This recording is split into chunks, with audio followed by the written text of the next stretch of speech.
I'm gonna be honest, I didn't enjoy Fontaine. And while I may be biased because I despise the underwater exploration and because they introduced Life Bond and I hate Life Bond, I'm a healer main, let me heal, it was mostly because of the story. Not the characters, mind you. I liked Faruna and Lenny, Lynette, I'm not gonna list them all, you know their names. Just go look at the wiki if you want to see them all. What soured the entire plot for me was the one key shift, the Traveler's role. Up until now, the Traveler's always been a pivotal player in the events unfolding. In Mondstadt, we were a key part of saving Dvalin. In Leeway, we helped the Adepti and humans come together. And in Azuma, we helped with the Resistance, albeit reluctantly at first. And then in Sumeru, we were a key member of Team Save Nahida. But in Fontaine, after we got there and proved Lenny's innocence, we were just kind of there.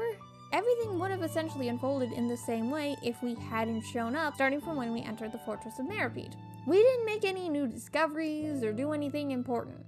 Our goal of finding Child was unsuccessful, and the confrontation with Worley to figure out about the boat and the seal, which was the new information they were trying to show to us, wasn't done by us. It was essentially done by Lenny. We witnessed the knave talk with Faruna, but we didn't say or do anything to defend Faruna or agitate the knave to get her to slip up or literally anything. Like, Nouvelette sent us to help her and we just kind of stood there like a board. Then, when it came to the final part of the quest, there really wasn't a lot that the Traveler did. We learned about a prophecy we already knew about, and then we got our friends to set up a trap, and that was about it. I mean, we were the prosecutor, but we didn't do anything really in that role.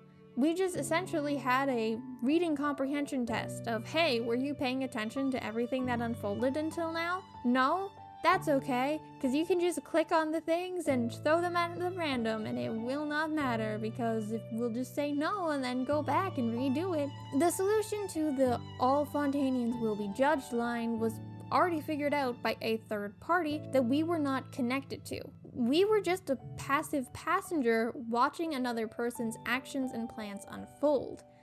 Even the final boss of the chapter is waylaid by the fact that Skirk showed up to throw Mr. Primordial "I'm gonna eat you all" whale into a hole in space and time, so the threat that we fought against wasn't even ours to defeat. This means that, despite the fact that the Traveler was running around the place, nothing they did mattered. It's not even that they were a passive protagonist who just let things happen and reacted. We were the equivalent of a fancy camera. And this really wasn't helped by the fact that the events they released parallel to these Archon quests also had us being passive or had our actions not mattering at all. We did some board games, we caught jellyfish that were illegally there, and then it didn't matter that we caught them anyways because the police came and handled everything in the end. Oh, and we watched our friends write poems so an Oceanid could go find her lover. It just made the overall feeling of us not mattering as the main character even worse. This isn't the first time that the Traveler hasn't been at the center of the story. We've passed out and lost the Gnosis so many times. We've also had a lot of things going on in the background that we weren't aware of. In Leeway, Signora and Zhongli were running around doing their own 5D chess game while we were busy playing Uno with Child. But the difference is, we weren't being shown the cool game that we weren't allowed to play in, we were just given hints about it. In Fontaine, everything comes back to the main plot, which is good in a mystery story, but that was about the only good bit of mystery writing they had, in my opinion. See, we weren't the detective character, or even a Watson-adjacent character. We were essentially the unnamed detective inspector following the main character around as they made their deductions. This detached role and the fact that they tried to keep everything hidden until the end so that the characters couldn't figure it out just made the entire mystery fall flat to me. Then what would be needed to make a good mystery story? Well, when it comes to writing mysteries, your goal is to put the answer right in front of the viewer, but in a way that goes unnoticed. The ideal outcome is that the reader is surprised by the ending, but when they look back or reread the work, the answer is obvious. Fontaine didn't balance this very well. There are aspects to the mystery that are obvious, like Fruna not being the Archon, or Nouvelette actually being the Hydro Dragon, but a lot of key details in the cases are withheld until the exact moment you need them, The crux of every court case is literally somebody running in to tell us new information each and every time. If they had instead focused on statements that forced us to recontextualize what we know, or to make us reflect on something that had been stated and then be able to use that as a clue, we would have been able to solve the mystery as it went on, instead of just having to wait until they gave us the right pieces. Additionally, they could have had us understand the outcome of the case during the investigations, and then have us present it to the court as we see in Tears of Themis, their game that is literally based on going to the courts and solving mysteries. This all would have been far more engaging. Now, I'm not saying that we need to be at the center point in every story. In literature, detached narrators can work. Being a fly on the wall allows you to understand a lot more about the overarching story. But this is a video game with an already set precedent.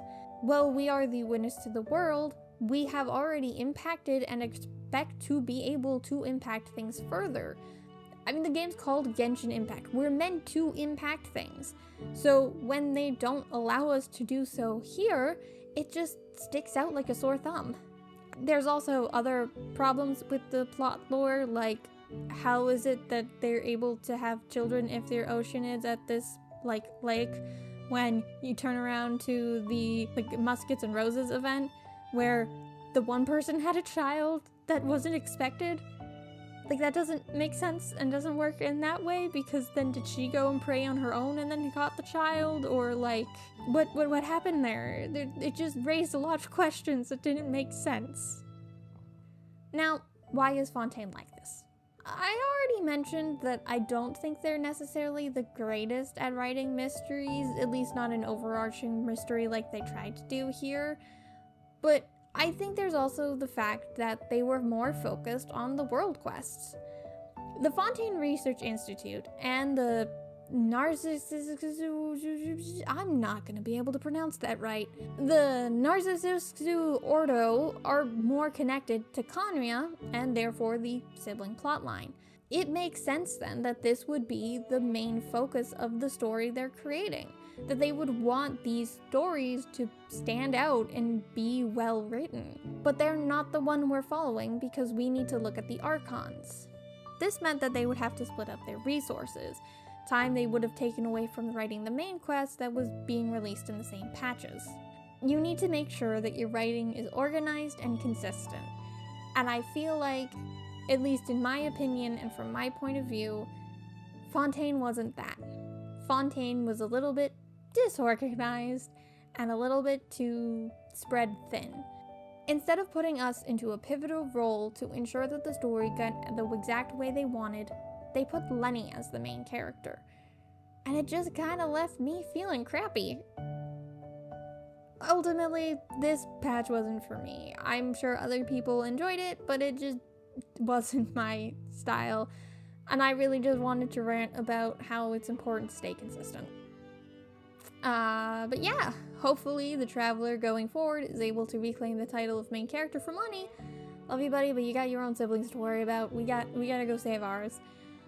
I'm gonna go back into a hole now. Thanks for stopping by. Stay safe, have a great day, and goodbye.